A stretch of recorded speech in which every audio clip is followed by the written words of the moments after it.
quién sabe cuántas definiciones habrá de la democracia. En alguna ocasión, hace ya muchos años, en un tiempo de ociosidad que a veces me asaltan, me puse a compilar las definiciones de la democracia que se habían dado en los últimos 5 años. Cuando llegué a la 156ª, dije ya para qué sigo, porque ninguna se parecía a la otra. Para mí, la democracia es esencialmente algo en su principio. Es un método de organización del Estado. Y no es nada más. Claro que esto, la organización del Estado, es una cuestión que está cargada de valores y de significados. Y se le puede atribuir a ese hecho, la organización del Estado, miles de significados. Pero hay en la democracia un elemento definidor central. La democracia es el método de organización del Estado mediante la participación de los ciudadanos. ¿Cuántos excluidos hay de la democracia? Bueno, naturalmente hay ciudadanos que no pueden ejercer sus derechos ciudadanos porque están impedidos por la ley, pero se supone que son unos cuantos. Todavía hasta la época de Díaz Ordaz, todos los mexicanos menores de 21 años no podían votar.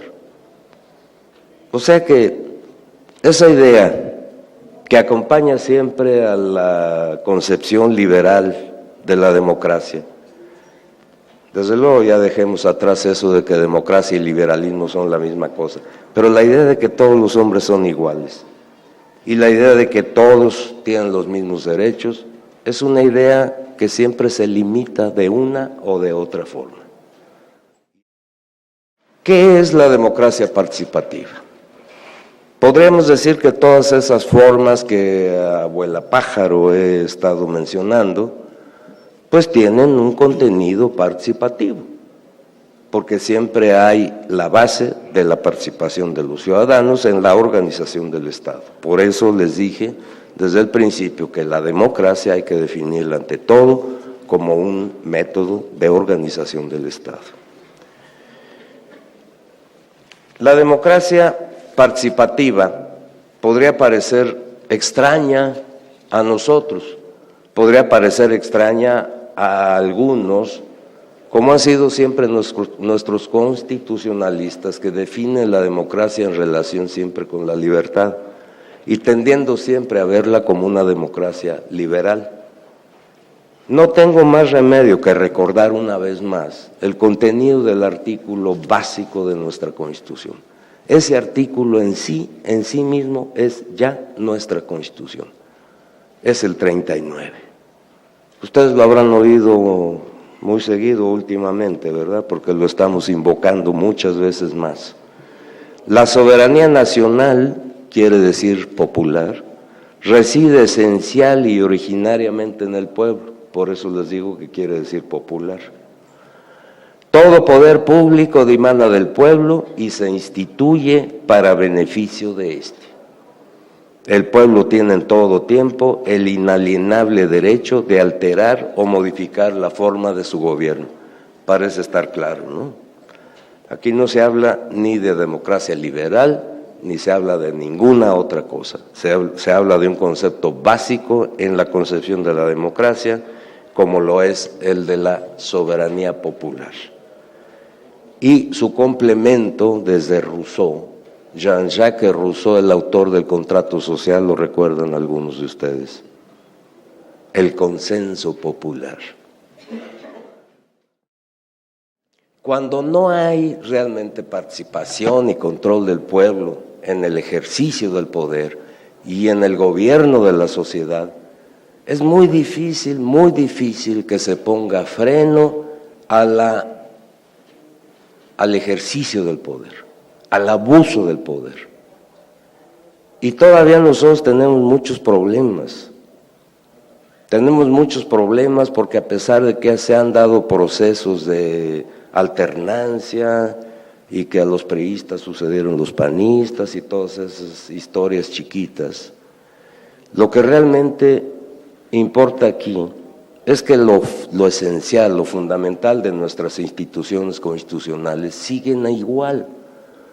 El domingo pasado publiqué un artículo en el cual pues pongo en claro que se ha estado hablando mucho de reforma del Estado, pero que nadie quiere la reforma del Estado porque lo que se mueve siempre es peligroso. Esa es la filosofía de nuestros partidos políticos, incluido el PRD. La democracia tiene sentido y tiene actualidad y tiene vigencia precisamente cuando procura, aumenta y fortalece la participación de los ciudadanos. Y deja de tener sentido cuando está empezando a ser minada por una serie de obstáculos precisamente a esa participación del pueblo. Si lo que la democracia busca, es decir, precisamente la participación ciudadana, es que todo esto lo está confundiendo todo de tal manera que la participación ciudadana está de nuevo comenzando a dejar de tener sentido en este país y hay que tener cuidado. Lo que en alguna ocasión un dirigente sindical de la socialdemocracia alemana del siglo XIX, Ferdinand Lassalle, llamó los factores reales de poder.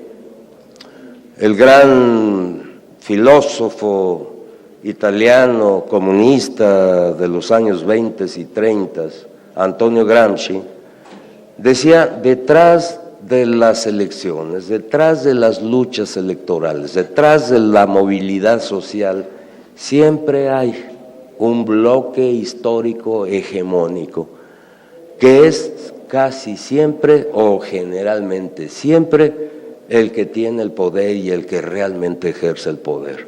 Yo nunca quise creer en eso totalmente, porque aunque estoy de acuerdo con eso, estoy de acuerdo en esa idea con Gramsci, yo siento que no es un bloque que puede decidirlo todo por sí solo, y el mismo Gramsci en algún momento, en alguno de los pasajes de sus escritos desde la prisión, empieza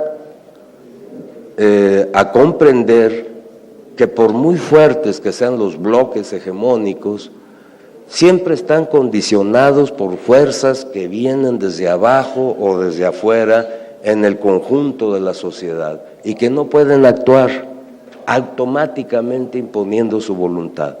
Pero también puedo y debo reconocer, por lo que yo he visto en este país a partir de 2006, que sí existe ese bloque y que sí tiene un poder que va más allá del poder que pueda tener el voto popular.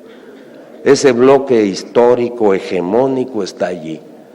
Y todos lo hemos podido identificar. Creo que ese es uno de los frutos que nos ha dado esta reforma política, porque los estamos viendo como en vitrina. Allí están los grandes empresarios. López Obrador dice que no son más de 30 grupos empresariales que dominan más del 90% de la riqueza en México. Otros han hablado, y creo más con ellos, que son unos 300 esos grupos. Esos son los que tienen más del 90% del poder económico de México. De cada 100 pesos que hay en México, 90 pesos están en los bolsillos de esos grupos. Hay un grupo que se ha lucido por su activismo político y también por su poderío. Es menos del que se le atribuye, según mi opinión. Es el grupo de los grandes medios electrónicos de comunicación. Yo en alguna ocasión escribí que esos grupos tienen el poder que el Estado les da y que sin el Estado esos grupos no tenían el poder que tienen. Pero el Estado quiere, los que están en el Estado hoy quieren que esos grupos tengan ese poder. ¿Por qué? Porque son los que mejor les ayudan a mantener su propio poder. Yo sigo sosteniendo eso. Esos grupos por sí solos no tienen poder alguno, tienen el poder que les prestan desde arriba. ¿Cuáles son las fuerzas de la democracia? Si este es el bloque del poder, un poder que que milita en contra de la democracia, quisiéramos saber, cómo no, cuáles son las fuerzas de la democracia, cuál es el bloque histórico de la democracia. A ver, échense cuentas conmigo. ¿Los partidos? ¿Ustedes creen que los partidos? Yo no. ¿Las sociedades civiles, las ONGs? Pues yo creo que tampoco, porque muchas veces en ONGs es más la mayoría, o tal vez hasta la totalidad de las ONG no están hechas para eso. ¿Quiénes más? ¿Las amas de casa solitas? Pues creo que no. ¿Y quiénes más? ¿Los transeúntes por las grandes avenidas de la ciudad? Pues creo que tampoco. ¿Los que andan todavía en burrito por los campos? Pues creo que tampoco. ¿Dónde podemos encontrar el núcleo de ese nuevo bloque histórico, no hegemónico, sino que pudiera tender a ser hegemónico en sustitución de ese que lo es ahora? Pues yo nada más veo ese movimiento cívico que es capaz de llenar las grandes plazas de la República. Ha habido concentraciones de ese movimiento que han superado el 1.000.000 de asistentes.